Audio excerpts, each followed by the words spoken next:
the bantamweights. You got a heavyweight, Bantamweight. bantamweight, heavyweight sandwich, 135 pounds. The favorite, the Sugar Show. The man, he is skyrocketing up. His O'Malley jerseys were selling like hotcakes. He's got it. He's got the charisma. People like him. My mom, people who are casual UFC fans like Sean O'Malley now because they like how he talks. He's fun, and he knocks people dead. That helps a lot when you knock people dead. And he's charismatic. Great for the Stoner I White wasn't done talking, Zach. He's great for the sport. And he's fun. It brings attention to the lightweights, to the lighter weight classes, especially if Cody's going to be bouncing at 125 too. So as long as lighter weight classes get stars, I'm for it. They love that they're dyeing his hair. It's respectful, all that good stuff. He was talking good and respectful until Cheeto was like, F this guy. I'm coming in with all that heat, which I don't mind. That's how Cheeto rolls. He comes in with that kill or be killed mentality. He has to be in that mindset. It is what it is. I respect it. You want to kill your guy? That's it. That's Cheeto's mindset. O'Malley's like, this is a fight. This is a contest. Cheeto Vera is like, we're going in there. We're going to try and kill each other, right? He's more Mike Tyson-y. And obviously O'Malley is the heavy favorite in this fight, right? He's a 3-1 favorite over Cheeto Vera. Cheeto has 5 straight wins, 5 straight knockouts at 35. He lost a debatable fight. You thought he lost. I thought he won at 145 against Sonya Dong, who is a beast at 45. Look out for Sonya Dong, I think is his name. Or he's somewhere over there in that camp. But Cheeto O'Malley, 135. This is a distance fight. It's a range fight for O'Malley. Cheeto's going to try and come in, take him down, kick his legs. If it gets to the ground, Cheeto's ground and pound is unbelievable. This is going to be a war, though, because Cheeto's never been hurt or stopped, knocked out, anything like that. So this is going to be a litmus test for O'Malley as well. In the end, I got to go with Cheeto Vera, man. I mean, you know why. This is like when you pick Billy Joe Saunders. This is like when you pick Billy Joe Saunders. It has to be done. When you pick Rocky Felding, when you pick Anthony Joshua, all that stuff. I don't know who you're going to pick over Fury and Joshua. That's neither here nor there, but I'm just saying I got to go with my guy. He's the first and only competitor from Ecuador. The whole country is literally going to watch this on Channel 2. Right, this is literally like the first channel you turn on television in every fucking Pueblo is that channel. This is like if Ecuador made the World Cup final, right? This is like, oh my God, co-main event, heavyweight championship of the world is, oh my God. So a lot of pressure on Cheeto, a lot of pressure internationally, and a lot of pressure in that. This is the biggest fight of his life, Zach. He might as well go back to the Pueblo if he loses this, because this is it. This is winner go home.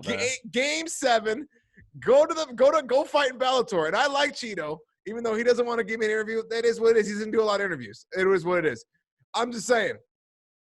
I think he's gonna win. He's gonna find a way to win this fight. He's gonna pull O'Malley into the 3rd round, and we're gonna see what happens. Zach, I need a break. I don't know what else to say. Take it away. I'll take it from here. Don't worry about it. You cool down. You cool down. No, I think I'm actually going to disagree. I'm going to play devil's advocate here and say that Cheeto Vera doesn't have as much pressure as you think it's on. O'Malley's creating pressure for himself, kind of what we saw Conor did on the build-up to his featherweight run, talking all that smack, and, Cheeto has responded, saying that his skin's thicker than his mum, all of that good stuff, as you said. But, apart from that, controversial loss to Sonya Dong, Vera's been on fire, man. 5 straight knockouts, arguably winning against like more kind of reputable guys. O'Malley, I think this will be the first guy he fights other than Wyland, who was ranked 15, but like in the top 15. But Wyland was already cooked, and he already got knocked out by another guy before that in devastating fashion. He's calling to tell you to fact check yourself, Zach. That's what's going on. Exactly, clearly. I mean, he knows me. He doesn't give interviews, but he's hunting me down. But I think, both of them are powerful. I think, as you said, it's going to be really rangy. Cheeto Vera's going to want to come in, and, O'Malley's going to want to keep his distance. He loves letting loose with those kicks, the spinning kicks. Mm-hmm. They probably, with the range, with the leg kicks as well we use, he's definitely going to try and find that right hand, send him to sleep. But it's going to be tough and gritty. And I'm not saying O'Malley's going to lose, but a lot of people are sleeping on Vera. As as many people know who he is. Yeah. And obviously O'Malley, this is, he's fought. This will be the 3rd time in the whole lockdown process that he's fought, after coming off of being inactive for 2 years, just playing Twitch, just sitting down, smoking weed and watching Fortnite or playing Fortnite. So no wonder he's fighting 3 times and generating all this hype for himself, because He's had a 2-year layoff of which he should have been fighting and being active, and unfortunately he hasn't been able to, and he's making that up now. Malley's definitely arguably fresher, obviously all wins. Vera had the 5-fight win streak, as you said, and he's coming off that controversial loss. But I think it's going to be a really, really good fight. And you know what? I love both of them, but you know what? I'm going to back your countryman. I'm going to back Chito Vera. I think you got a double Cheeto pick. I think he's just I think he can beat him. We'll have to wait and see. I think it's the best fight of the night. I think. Yeah, I'm going to say that because Malley in his previous fights in the Dana White Contender Series, so far, when he fights, he seems like he's being hit there. His opponents give him the freedom and the space to do whatever he wants to do.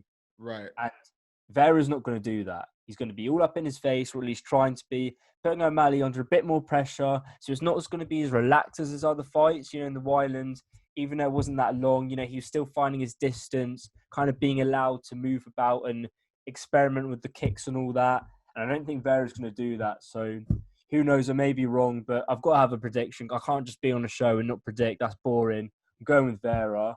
But it's going to be a cracking fight. I can't wait.